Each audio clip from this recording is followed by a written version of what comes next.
अच्छा बच्चों कैसे हो? तो बच्चों हम क्वेश्चन नंबर 3 तक पढ़ चुके थे और हम एक्सरसाइज 7.1 कंप्लीट कर रहे थे। एक्सरसाइज 1 अच्छा बच्चों कैसे हो? तो बच्चों हम 10th क्लास चैप्टर नंबर 7 पढ़ रहे थे और 7 चैप्टर की हम एक्सरसाइज 7.1। एक्सरसाइज 7.1 के हम लोगों ने 3rd क्वेश्चन तक कंप्लीट किया है। आज से बच्चे हम शुरू करते हैं क्वेश्चन नंबर 4 से। देखिए क्वेश्चन नंबर 4 आपके सामने है और क्वेश्चन हमसे कहता है check whether 5, -2, 6, 4 and 7, -2 are the vertices of an isosceles triangle। Are vertices of an isosceles triangle. तो बच्चे यहाँ पे दो चीज़ें आई हैं। पहली चीज़ है हमारे पास वर्टिसेस और दूसरी चीज़ है आइसोसेल्स ट्राइंगल। आइसोसेल्स ट्राइंगल्स को तो मैं आप लोगों को बहुत बार बता चुका हूँ कि आइसोसेल्स ट्राइंगल क्या होती है।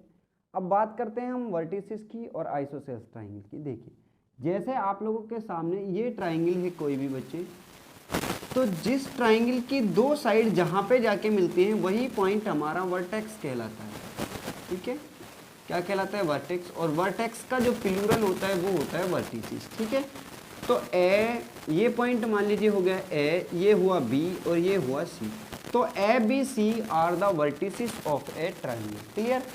अब आइसोसेल्स ट्राइंगल क्या होती है? ऐसी ट्राइंगल बच्चे जिसकी दो साइड इक्वल हों, यानी दो साइड्स की लेंथ कैसी होगी? इक्वल होगी। वही ट्राइंगल हमारी क्या कहलाएगी? आइसोसेल्स ट्राइंगल कहलाएगी। तो इस क्वेश्चन को प्रूव करना बिल्कुल आसान है, बहुत ही आसान आपका क्वेश्चन है। देखिए बहुत ही इजी क्वेश्चन है। देखिए तो किस तरीके से करेंगे बच्चे? सबसे पहले हम लेट कर लेते हैं। Let vertices of a triangle A B C या पी क्यू आर। तो हम मान लेते हैं कि बच्चे लेट कोऑर्डिनेट ऑफ पी।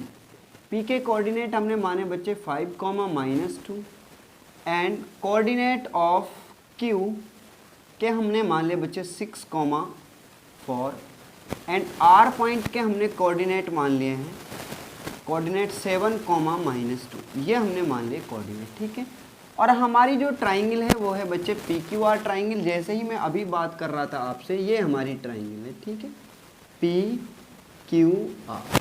अब ये जरूरी नहीं है कि ये दो साइड ही इक्वल हो, ये दोनों साइड भी इक्वल हो सकती हैं और ये दोनों साइड भी इक्वल हो सकती है। कोई सी भी दो साइड इक्वल हो सकती हैं ट्राइंगल की। तो साइड की लेंथ निकालने के लिए हमें क्या करना होगा बच्चे? सबसे पहले हमें उनकी डिस्टेंस फाइंड आउट करनी होगी कि दो जो साइड होंगी उन साइड्स की डिस्टेंस कितनी होगी। ठीक है, तो सबसे पहले हम डिस्टेंस फाइंड आउट करते हैं पी क्यू की। Now P Q equal to कितना, ये हम फाइंड आउट करते हैं। ठीक है, तो जैसे ही आप पी क्यू की डिस्टेंस फाइंड आउट करोगे तो बच्चे आप लोगों को x1 y1 x2 y2 लिखना होगा। तो बताइए मुझे x1 कितना होगा? तो x1 होगा बच्चे जो p के कोऑर्डिनेट होंगे उनको फर्स्ट मान लीजिए, q के को सेकंड मान लीजिए। तो 5 होगा x1 और y1 होगा आपके सामने -2 एंड x2 आपके सामने होगा q के कोऑर्डिनेट 6 एंड y2 होगा आपके सामने 4। तो P Q is equal to कितना होता है बच्चे? बताइए आप लोग मुझे। Now P Q equal to under root x2 - x1 whole to the power 2 plus y2 - y1 और होल टू द पावर 2। यहाँ से जब बच्चे आप वैल्यू पुट करोगे तो हमें मिलेगा x2 की वैल्यू है 6 -5, x1 की वैल्यू 5 है, whole to the power 2 plus 4। अब बच्चे y1 की वैल्यू माइनस में है तो माइनस के दो साइन एक साथ नहीं आ सकते, इसीलिए ब्रैकेट का यूज करेंगे पावर 2। क्लियर। तो यहाँ से आप जब सॉल्व करेंगे 6 - 5 equal to 1 raise to the power 2 plus 4 and minus minus बच्चे होंगे प्लस के 2 और होल टू दी पावर 2। और आप जब इसको सॉल्व करोगे बच्चे 1 का स्क्वायर 1 होता है प्लस 4 और 2 6, 6 का स्क्वायर होता है 36 अंडर रूट। तो हमें मिला अंडर रूट 37। यानी पी क्यू की जो लेंथ आई बच्चे वो कितनी आई? वो आई 37। सेम उसी तरीके से बच्चे हम लेंथ फाइंड आउट करेंगे क्यू आर और पी आर की। Now distance of Q R, now Q R की डिस्टेंस बच्चे आप फाइंड आउट कीजिए। जैसे ही आप क्यू आर की डिस्टेंस फाइंड आउट करोगे तो आप लोगों को x1 y1 x2 y2 लेना होगा। तो बच्चे जो पहला पॉइंट होता है उसके सारे कोऑर्डिनेट्स को आप मान लीजिए x1 एंड y1। दूसरा जो पॉइंट होता है आपके सामने उसके कोऑर्डिनेट्स को मान लीजिए आप x2 एंड y2। तो यहाँ से x1 कितना होगा आपके सामने, now x1 is equal to 6 and y1 equal to 4। Now r के जो कोऑर्डिनेट होंगे वो x2 equal to 7 and y2 is equal to -4, sorry -2, y2 equal to -2। ये हमारे पास है कोऑर्डिनेट। क्लियर बच्चे इतनी चीज़ें। अब आपको लेंथ फाइंड आउट करनी है क्यू आर की। Now Q R equal to क्या, ये हमें फाइंड आउट करना है। क्लियर। तो क्यू आर की डिस्टेंस जैसे ही बच्चे आप फाइंड आउट करोगे तो we use the distance formula. Now Q R is equal to under root x2 minus x1 raise to the power 2 plus y2 minus y1 raise to the power 2। ये होगा बच्चे। आप value put कीजिए। जैसे ही आप value put करोगे तो हमें मिलेगा अंडर रूट x2 की वैल्यू 7 माइनस x1 की value 6 whole to the power 2 plus y2 की वैल्यू बच्चे 4। माइनस का साइन ऑलरेडी आया है लेकिन y1, सॉरी यहाँ से देखिए, y2 की वैल्यू बच्चे -2 एंड माइनस का साइन ऑलरेडी, देन 4, y1 की value 4 whole to the power 2। यहाँ से जब आप सोल्व करोगे तो 7 में से 6 गए तो 1 की पावर 2 प्लस -2 एंड -4 हो गए बच्चे -6 की पावर 2। और माइनस का साइन तो हट ही जाएगा क्योंकि पावर कैसी है, जोड़े में है, इवन है। तो 1 का स्क्वायर 1 प्लस 6 का स्क्वायर 36। तो हमारे पास कितना है, under root 37।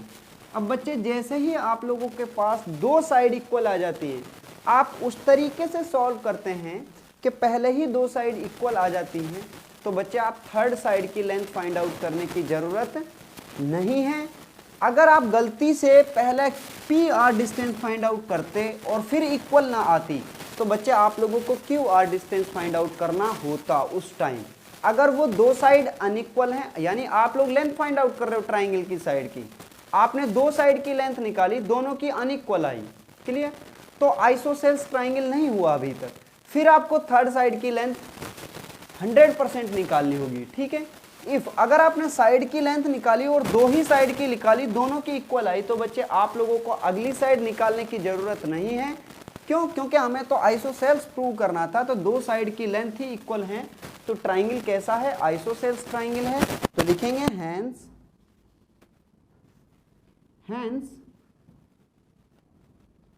PQ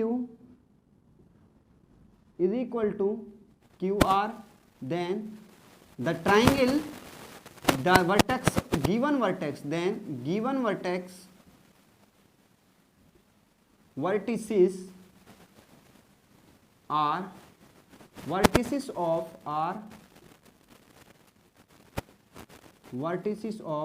isosceles triangle, isosceles triangle. यही बच्चे हमारा क्या होगा, आंसर होगा। तो आप इसका स्क्रीनशॉट ले सकते हैं। ठीक है। तो ये क्वेश्चन नंबर 4 कंप्लीट होता है। अब हम चलते हैं क्वेश्चन नंबर 5 पर। बच्चे आप या तो स्क्रीनशॉट लीजिए या इसको नोटबुक पे राइट डाउन कीजिए। क्लियर इतनी चीज़ें। तो बच्चे आप वीडियो को ज़रूर लाइक करें अगर आप लोगों को समझ में आता है। तो अब हम चलते हैं क्वेश्चन नंबर 5 पर। देखिए